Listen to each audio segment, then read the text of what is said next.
Virginia Governor Ralph Northam is fighting for his job tonight after doing a complete 180 on why this racist photo was in his medical school yearbook. Northam now says the photo is not him, but a member of the 1984 East Virginia Medical School yearbook staff tells CNN the photos were chosen by each individual student and submitted in a sealed envelope with the student's name on it and kept in a locked room, which raises more questions about the governor's claim that the photo is not him. Joining me now, Democratic Congresswoman Karen Bass of California. She is the chair of the Congressional Black Caucus. Congresswoman, thank you so much for your time. I appreciate it.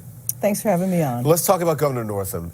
No signs of backing down. He says that he wants to clear his name. Is there anything he could do to change your position that he must go, he must resign? Oh, no. I think that every day that passes, it's even more reason that he should step down. He says he does not want to leave office because then that would indicate that he was racist. To stay in office and to continue this pain really shows that he does not understand the significance of what has happened here. So I've heard this whole question this morning then. What is there forgiveness? Can one be rehabilitated? Sure. The thing is that this happened a long time ago. And when he decided to enter public life, I hear that he belongs to an African-American church. And you and I know that he could have gone to the ministers. He could have said, you know what, when I was younger, I did something that I'm very ashamed of. And I really want to apologize, and I need to tell you about it. He essentially hid this. He could have come clean. He could have asked for forgiveness years ago. He chose not to do this. He just got busted, that's all. Well, he's saying he didn't know about it. Is that plausible to you? That's just not credible at all. Yeah. How do you one day say, this was me, I'm sorry, I take responsibility, and the next day say, no, it actually wasn't. Yeah. And then to say, but yet the same year, I did do blackface, but that was Michael Jackson, and I'm hoping that people understand the difference of imitating Michael Jackson in blackface and standing at a picture next to a KK person in blackface. There's no difference. Representative, Democrats have been drawing a clear distinction with President Trump over issues of race. Do you think this controversy surrounding the governor could hurt the Democratic Party? Oh, no, I don't think it should at all, because it's really showing that we are consistent. We called for Stephen King to be kicked out of the Republican Party and removed from his committees. Now this is an incident with a Democrat.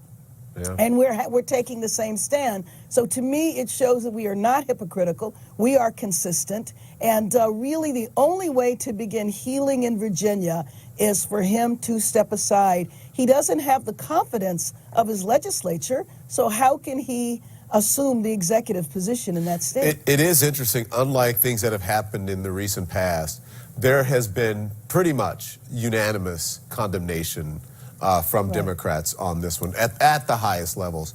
Virginia's Lieutenant Governor Justin Fairfax, a man who would assume the governorship if Northam does step down, now facing an allegation that he sexually assaulted a woman in 2004. He says the reports are false, saying the encounter described was 100% consensual. Do you have concern about this? Well, you know what, I think any allegation should be investigated, but one of the things that I think shouldn't happen, and that is saying, well, now there's some questions about the lieutenant governor, so we should leave the governor in place. I think these are two completely separate issues. I think they are both serious, but they are completely separate, and it does not shield the governor from needing to step down. Representative, President Trump was asked this weekend about a CBS News poll that shows 63% of Americans say they disapprove of how he is handling race issues. Here's how he responded. The African Americans have the best employment numbers in the history of our country. So I think I've been given a lot of credit for that. And in terms of race, a lot of people are saying, well, this is something very special, what's happening. So, because when colleagues of yours, even like Republican Senator Tim Scott, he said Donald Trump is not racist, but he said you're racially insensitive. I have a great relationship with Tim and certainly with his state, South Carolina, and where we do very well. And I think if you look at the numbers for African-American unemployment, best numbers they've had, literally the best numbers they've had in history. And I think they like me a lot. and I like them a lot. Go on. Well, let me just tell you that we just finished in the Congressional Black Caucus doing a poll.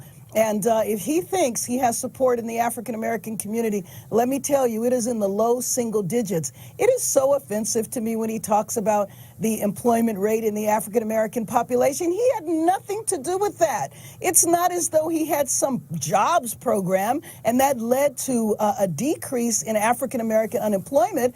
If he wants to give credit anywhere, he needs to give credit to the Obama administration that kept us from having a disaster in our economy, and the economy was getting much better when he took office. He had absolutely nothing to do with the African American employment, and he needs to stop using that to say that he's in love with African Americans. It's silly and it's offensive.